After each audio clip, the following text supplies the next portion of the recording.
Saya Noval sebagai Marketing and Sales Manager-nya dari Susu Bodarmi. Salam kenal.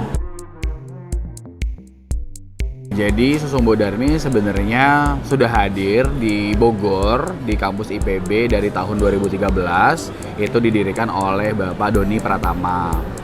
Beliau lulusan dari IPB juga di Fakultas Peternakan, kemudian melanjutkan juga S2-nya juga di SBIPB, Sekolah Bisnis IPB. Kemudian Mas Doni sendiri sebenarnya mendirikan Susu Bodarmi itu salah satunya. Jadi awalnya sebenarnya tugas kampus yang ingin melihat bahwa memberikan solusi untuk peternak. Kayaknya peternak itu bisa hidup lebih layak, bisa punya kesejahteraan yang lebih baik sedikit banyak dengan Mas Doni membantu mendistribusikan produknya dalam bentuk produk Susu Bodarmi dan punya nilai value yang lebih tinggi lagi gitu kurang lebih. Kenapa namanya Susu Bodarmi? Sebenarnya nggak ada sejarah dalam tanda kutip Bodarmi itu siapanya Mas Doni, ibunya, bapaknya, enggak. Isunya adalah kenapa sih selalu ada brand pada saat itu ya di 2013 tuh namanya harus ke barat-baratan dan kayaknya butuh deh satu produk yang hadir benar-benar dari lokal secara personanya. Jadi Susu Bodarmi itu personanya juga ada persona Jawanya gitu ya. Jadi menggambarkan Indonesia dan ingin menunjukkan keindonesiaannya sebenarnya. Satu hal yang membuat Susu Bodarmi hari ini masih berjalan yaitu salah satunya kita support peternak dan juga petani lokal. Gitu kurang lebih. Jadi kita pengen bahwa apa yang dijalankan oleh Mas Doni di awal tahun mulai di tahun 2013 gitu ya, tetap bisa berjalan sampai hari ini kurang lebih kayak gitu.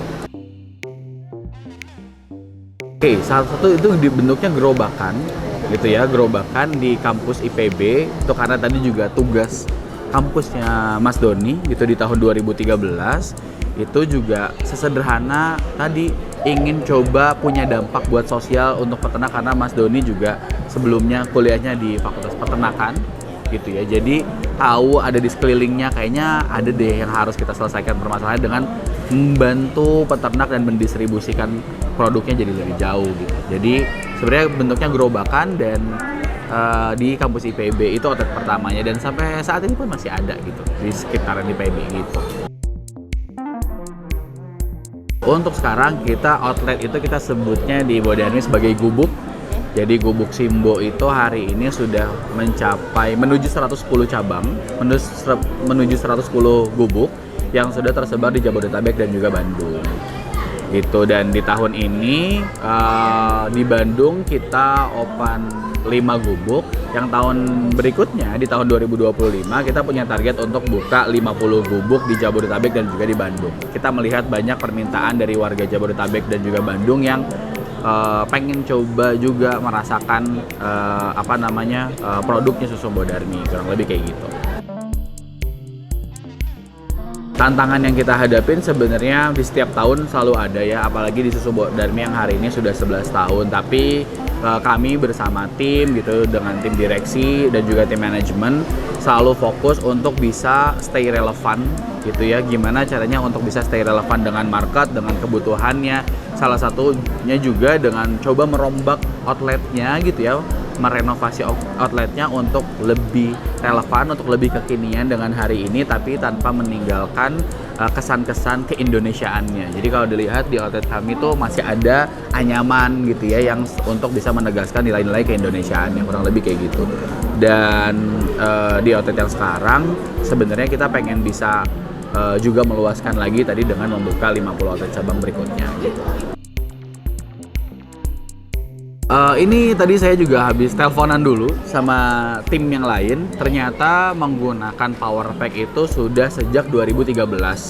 Jadi sebenarnya mungkin hari ini Susu Bodarmi juga tumbuh bareng sama tim power pack gitu ya. Thank you banget juga mungkin di ulang tahun ini di ulang tahun yang ke-11 saya juga melihat bahwa